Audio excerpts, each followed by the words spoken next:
Hello, welcome back to this series that I do from time to time. That's going to be over soon, thank God, because I kind of just need to. I just need to get through this shit, man. Now, this is going to be the last time I'm going to do something like this. Things are going to be a little bit different from here. I know I say that like every time, pretty much, but I mean it. I'm just going to be a bit more free form from now on.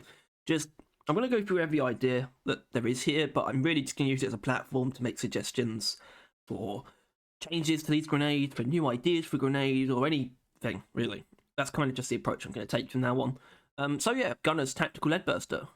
So basically, probably the best grenade in the game in a lot of ways. Certainly my favorite Gunner grenade. I think it's the best Gunner grenade. I think its ability to do really well at close range and also really well at long ranges. That's the thing. It actually gains a damage bonus at long range to make sure, because you're not going to be hitting enemies with as many bullets at long range. So basically, it's good against everything. It's good against crowds of enemies on the ground. It's good against groups of Mactera. It's fantastic against single targets if you get it right. Obviously, things like Dreadnoughts and Oppressors can soak up a lot of the damage with the wrong placement, but they can still do a lot of damage if you have the right placement. And then things like Detonators can almost be one shot by a lead burster. So it's sort of things like that, which is, I kind of think that's why it is allowed to be quite unstable. It's on the side of being one of the more dangerous grenades, although not particularly lethal. It's kind of like, it probably won't kill you, but you're gonna get hit by it as well. So there's almost like an inherent trade-off where it's not gonna be your downfall, but it will probably hurt you a little bit every time you use it. Unless you put it underneath a detonator, which is one of the best ways to use it, by the way. That's one of the biggest things I take them for, because outside of specific builds, Gunner's not necessarily built to take down detonators like too quickly. He can certain things like volatile bullets, for example. Mainly that. But yeah, I think they have a lot of really great uses, and there's not much I would really change about them. I think one thing it comes immediately from the clean one. The ability to attach it to enemies is something I just straight up want to see. It's probably the worst thing about the lead burster. It's honestly it's not one of the worst things about grenades in general, but it's something I'd like to see. In fact, it almost makes the most sense as a perk.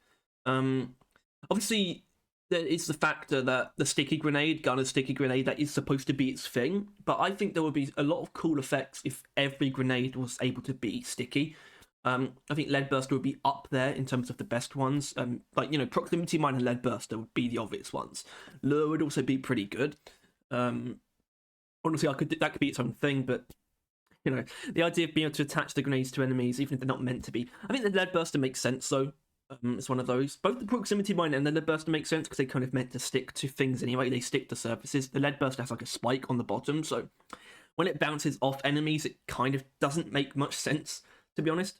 And it usually ends up making it probably better than it can be, actually, because the truth is, it gets most of its damage when it's against large groups of enemies that are on the ground. It's because it's kind of underneath them that the bullets get so much damage off, because they hit more surface area of the enemy than if the grenade was on top of the enemies. But so it probably shouldn't be a change made. This is why I actually like this idea as a perk, though. It's something you could put on and off on any class.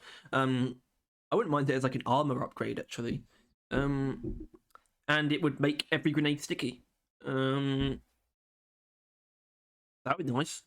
In the same vein, I guess we should also sort of relinquish the HE grenade of any usefulness and add like some kind of cooking perk as well. I'd love that. Not actual cooking, I mean cooking grenades. So two separate perks are altered grenades, where one of them makes them more sticky, one of them makes them more cookable.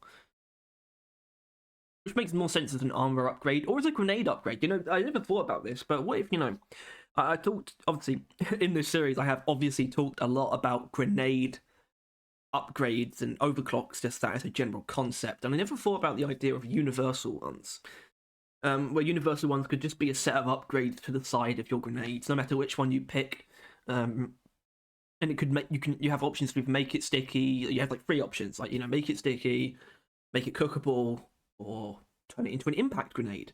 And obviously, some of these would be redundant for a lot of grenades. Some of them would be brilliant for a lot of grenades. I think that's kind of awesome, actually.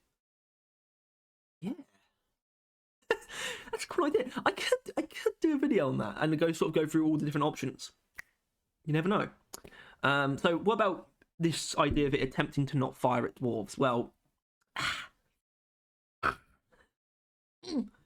yeah, I don't think that should be a thing, to be honest. Because this, even though it's a clean and cleans don't inherently bring the biggest buffs, this is still something I think about the lead burster that sort of keeps it in check and should probably be retained. It probably should be a bit of a hazard, like I said, it doesn't really ever kill dwarves. It's just always like a price to pay for using it, a small price. But I think that should actually be retained.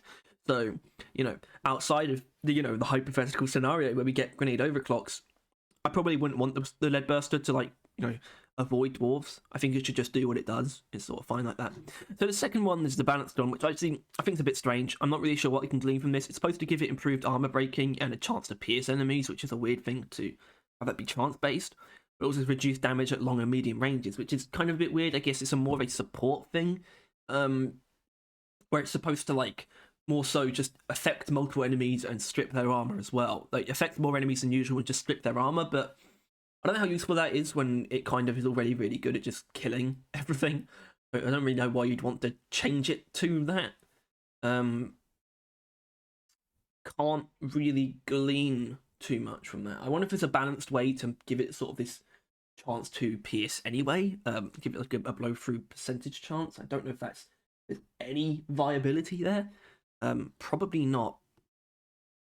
Although the negative leans into something that I wouldn't mind seeing explored. I think you wouldn't be able to explore it without having because it wouldn't be a base change to the lead burster. I kind of like the idea of a close range variant where the bullets actually just disappear once they reach medium range, but it's much stronger at close range. It just obliterates things at close range. But that's all kind of what it does already. I don't know. This idea kind of falls on deaf ears, really, and I suppose that's really my fault. But it's kind of the nature of this series at the moment. Some things just don't really quite work. And this is one of them. And I think that's okay. The next one is actually in a similar vein, the Unstable, called the Bouncing Bonnie. It's lifted from Borderlands 2. I think the grenade is called the Bouncing Bonnie. It's sort of, they have these grenades that sort of bouncing betties, but they jump around and fire bullets as they jump around. Which is basically, you could turn the lead burst into that, if you like. Where it just bounces around unpredictably. Now, is there any way to do that? I don't know. Maybe that could actually be one of the other upgrades, is makes every grenade bouncy. Which would be absurd. I think that'd be a lot of fun with something like the proximity mine and this. And impact taxes and things like that. It could be something. I don't know. I guess they already do kind of bounce, but I don't know. I realise how sort of nothing this actually is, to be honest. This one actually has the limited range thing on it as well. It's kind of weird, with an increased number of volleys. Huh. And a longer delay between bursts. I guess the idea of a bouncing grenade is kind of already in the game as well, in the form of the plasma burster. That is kind of just what it does. So yeah, once again, kind of falling on deaf ears. Damn. I guess it seemed really strange to kind of just have a video series that you're kind of just slogging your way through. But that is kind of what's happening. I'm thinking about the next two. What's it? Oh, right. Yes. The Ripper. Which is going to be interesting, actually, the Ripper, because obviously the Ripper's in a position where the Ripper's quite strong, but frankly, it kind of needs to be overpowered to be chosen. And I'm probably just going to end up going down that route. And then the Boomerang also has some similar things going on, actually, where I think there are some changes, some things I suggest in that, or will suggest, that are genuine. I think the problem is, it's just kind of the nature of this series where I'm finding it hard to really take it seriously, in the sense that I'm finding it hard to treat this as if it's going to happen, because I know it's not. I know we're not going to get grenade overclocks. I think that idea I just came up with in this video, though, this is the best thing that's come out of this episode. It's definitely the idea of universal grenade upgrades.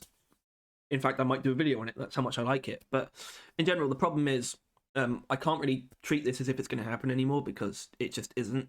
Even hypothetically, it just feels kind of foolish. So it really comes down to whether or not there are a good amount of changes that I would make to the grenade. And frankly, the lead burster is extremely balanced and just powerful. It really doesn't need much help, or really any help at all. Even the sticking it to enemies thing is kind of like, I don't even necessarily think it should do that. So it's just, what we're doing here. So I think I'm just kind of just gonna leave it there. I mean, I kind of apologize a little bit for the nature of this. I don't inherently think this is low quality, but well, no, it kind of inherently is, but I don't think it sort of necessarily is. I guess the only way I'm really getting away with this is just by being very uninhibited about the fact that I don't really care about this series, and we've only got 2 more to go after this. After this, I'm just gonna it's gonna be better, basically. It's gonna be better. It's gonna be better stuff coming out of this slot. I think it should be interesting. So yeah, that was the Leadburster episode of the Overclock Workshop. Fucking hell. Wow, if you did somehow enjoy, thank you very much. And of course, if you want to stay on top of anything and everything to do with Deep Rock and Roadcore, please subscribe and hit the notification bell. It'll help you and it'll help me. All right, see ya.